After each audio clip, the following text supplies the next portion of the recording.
Division Chief Bobby Wade, and he's going to update y'all. Good morning. I'm Division Chief Bobby Wade with Winston-Salem Fire Department. Since our last press conference, we're still seeing not having a lot of improvement out on the scene.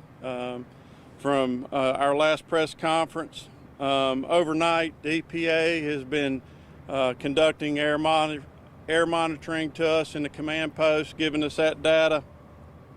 We're still observing the incident site through drone operations. We will continue to maintain the 1 mile radius evacuation zone on the site. We're still recommending that everyone that's got compromised respiratory issues or conditions to, stay inside in the areas where there's smoke drift from the incident. Just overnight, there's been a lot of temperature drop.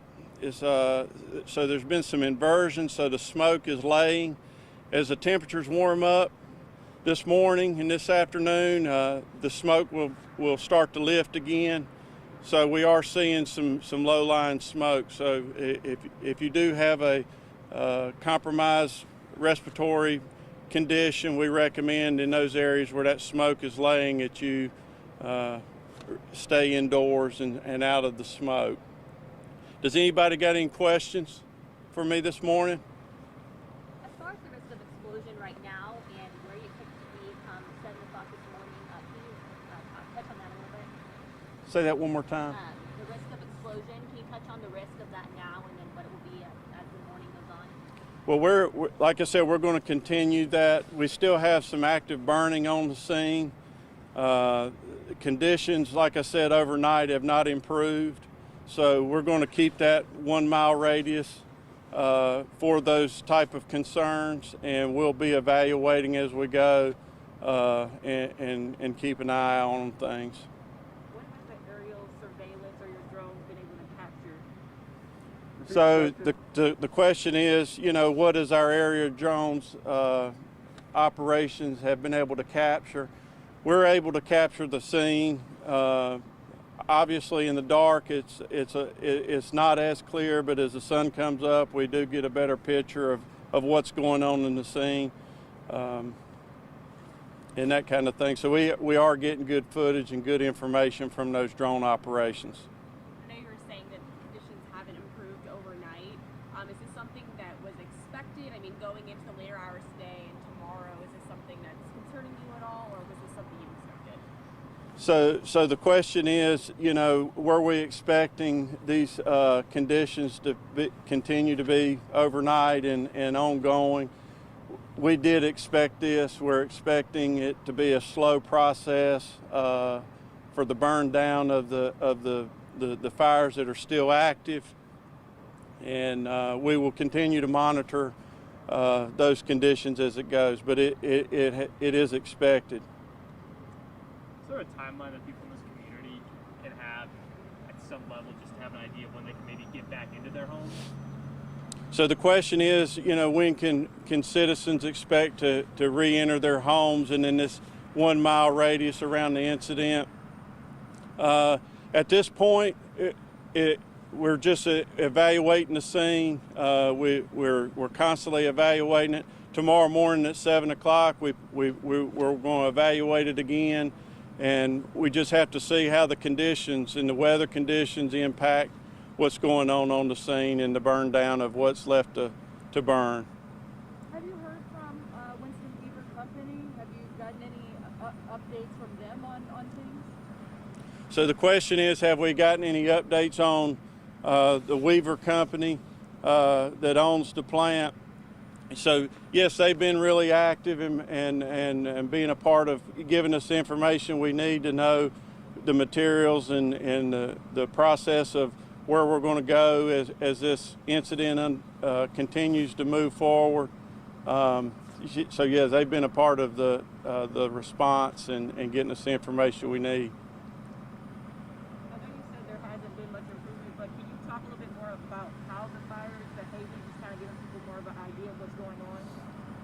So the question is, you know, how we observe the fire and how it's progressing overnight. Like I said, there's been no improvement on scene. The conditions have not improved. It has been expected. We knew this was going to be a long process, and we're just going to maintain the safety for everyone and maintain that 1 mile radius around the incident. Does the risk for explosion or possibility of it look the same as it did yesterday, different? Could you tell us a little bit about that, given the circumstances are still the same this morning? So yes, the potential for an explosion is still there, and we have to be patient and just observe and keep those safe distances and those safe zones established until we get to a point where we can re-enter the site and start assessing that. So it will be drone operations. Is there any chance that anybody would go, any firefighters would actually be on site tomorrow? We'll just have to evaluate that tomorrow and see how today goes, how the weather conditions go today, and see how the site is responding to the fire conditions that are there. So just to make sure I'm clear, I know yesterday it was mentioned that the possibility for explosions was up until 7 a.m. today. Is that now extended?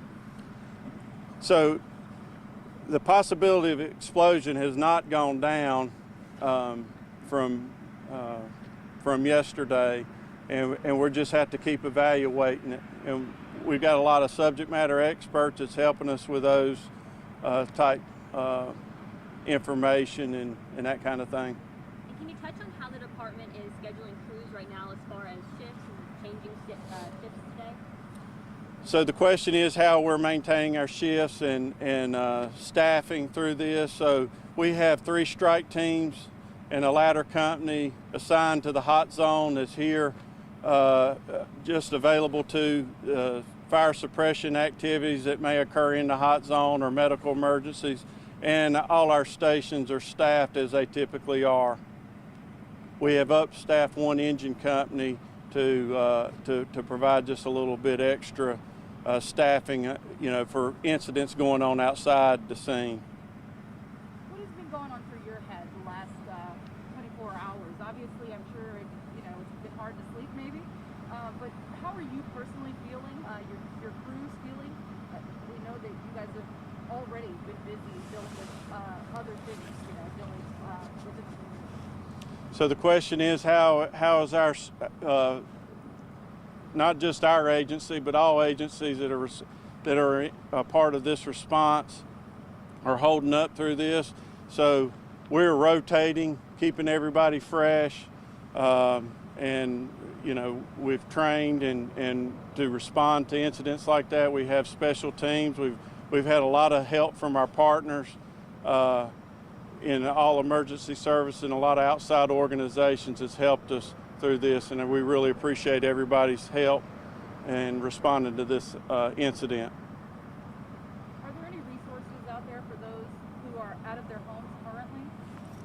So we still have, the question was, resources for citizens and individuals who are displaced from this. So we have the site over at the fairgrounds, at the education building, an evacuation center that are providing, a place to go and meals and that.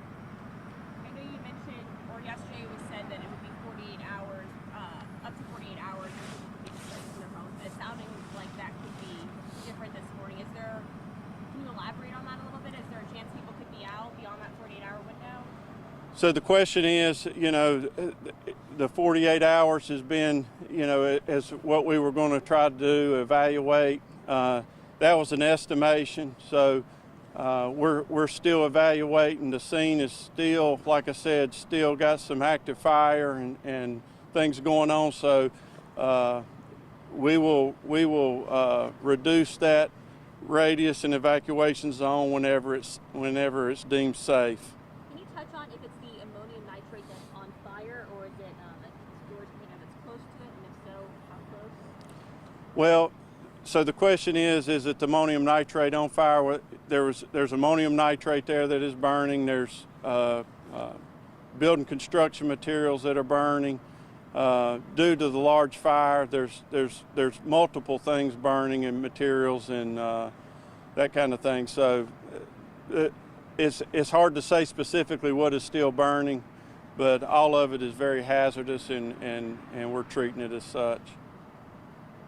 So did you say, are you not really actively fighting the fire? You're just allowing it to burn itself out, hopefully? Yeah, so it's unsafe for anyone to be on that site right now. So there's no fire operations going on right now on site until it's deemed safe to go in because of the products that are on site that are burning. And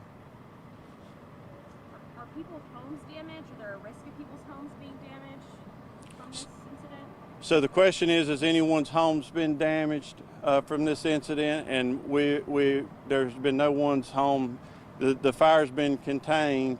The burning has been contained to that site. With the toxins, though, in the air, is that a possibility of damage to those homes in the immediate area? So the question is the air quality or the materials that are in the air damaging people's homes? So we're conducting air monitoring. The EPA is. All the levels have been in an acceptable range.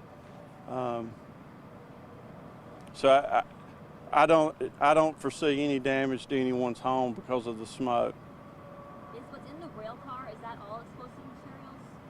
So in the rail car, the question is, in the rail car, is there explosive materials? And there is ammonium nitrate in the rail cars. All right. Thank you, guys. All right, so we will be tweeting an updated